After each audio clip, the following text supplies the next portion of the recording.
మొన్నో వారం 10 కింద కుక్కట్పల్లిల car party కార్యకర్తలతోని meeting పెట్టిండు. వచ్చే జీహెచ్ఎంసీ ఓట్ల ముచ్చట మాట్లాడిండు. ఎట్లెట్ల ప్రచారం చేయాలి, ఓటర్లను ఎట్లా మలుపుకోవాలి ఏంది అనేదంతా కార్యకర్తలకు పూసగుచ్చిండు. అగో అట్లనే ఇయ్యాల ఇంకో కాడికి పోయిండు. ఇక ఆడేం మాట్లాడిండు, ఆడ ఏసొంటి ముచ్చట్లు చెప్పిండు ఏంది అనేదంతా ఒకసారి అరుసుకొని వద్దాం పారి. రైట్, వచ్చే ఓట్ల మీద గట్టిగా నజరేసినట్టున్నారు చూస్తుంటే కార్ పార్టీ వాళ్ళు. అవు మరి సందు దొరికితే చాలు పబ్లిక్ లో తిరుగుడు, మీటింగులు పెట్టుడు, పడిపడిన పార్టీల మీద మరలబడు, పొట్టు సాపించుడు, పొలక అరుచుకునుడు. అట్ట మొన్నటికి మొన్న కూకట్పల్లిలో కార్యకర్తలతోని మీటింగు, ఇలా సిరిసిల్ల జిల్లా వేములవాడలో కార్యకర్తలతోని ములాఖాతు. ఇవాళ మొత్తం రాష్ట్రంలో వీళ్ళు వాళ్ళు కాదు, ప్రతి ఒక్కరు కుత ఉడికిపోతున్నారు. ఈ వర్గం ఆ వర్గం అని కాదు, అందరూ ఇబ్బందులనే ఉన్నారు.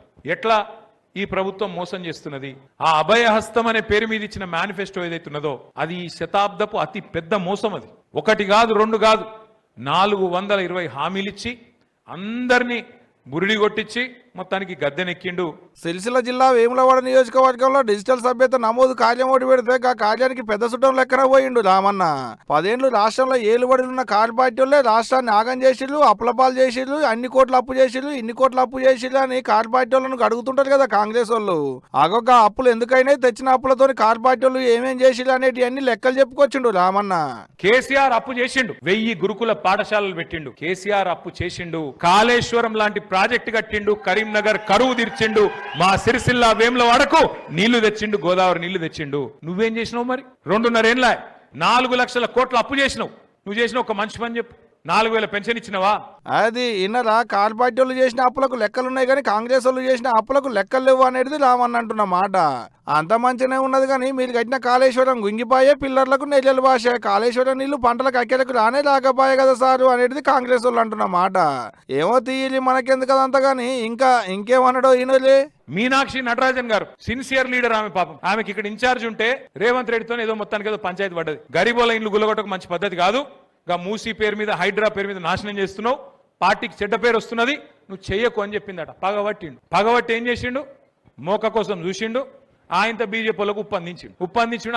ఆమె నామినేషన్ కూడా ఎగరగొట్టిండు. ఆమె మీద దొంగ కేసు పెట్టి ఆ కేసు ఆయనతో వాళ్ళకు ఉప్పందించి ఆమె నామినేషన్ ఎగిరిపోయేటట్టు చేసిండు. గిసొంటోడు సొంత పార్టీలకే న్యాయం చేయనోడు రాష్ట్రానికి న్యాయం చేస్తాడా?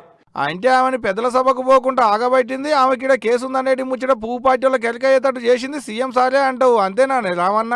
రైతు బంధు బంద్ అయింది, రాహుల్ బంధు మాత్రం జోరుగా నడుస్తుంది. ఈయన రెగ్యులర్ సీఎం కాదు, రెన్యువల్ సీఎం. నెల రెన్యువల్ కావాలంటే ఆడ పైసలు పెట్టాలి, లేకపోతే నడవదు. నేను షబ్బీర్ అలీ సాబ్ చెప్పిండు, పాపం షబ్బీర్ అలీ సాబ్ నిన్న నిజాయితీగా చెప్పిండు. ఏమన్నాడు? పైసలు తీసుకొని కాంగ్రెస్ లో ఆయన అన్ని అమ్ముకుంటారు అని చెప్పిండు. వాస్తవం. ఆ రోజు కోమటిరెడ్డి వెంకటరెడ్డి గారు చెప్పిండు 50 కోట్లకు పీసీసీ అధ్యక్ష పదవి అమ్ముకున్నారని. మరి ఇప్పుడు ముఖ్యమంత్రి పదవి కూడా అమ్ముకున్నారు కాబట్టి రాహుల్ గాంధీ కూడా ఏమి చేయలేని అశక్తతలో ఉన్నాడు. ఏమో తీయలి మాకెందుకు కదంతా, మీరు అనుకుంటారు అటంక మేమేదో అన్నట్టు మా మీద పడతారు. ఇక ఇన్నది కదా పబ్లిక్ గిట్లా వేములవాడలో కార్యకర్తలతో మాట్లాడుకుంటా కడిగి పోసిండు అన్నట్టు రామన్న. మరి చూడాలి ముంగట ఇంకా ఎక్కడెక్కడికి పోతాడో, ఏమేమి ముచ్చట్లు చెప్తాడో అనేది ఇక లేపు.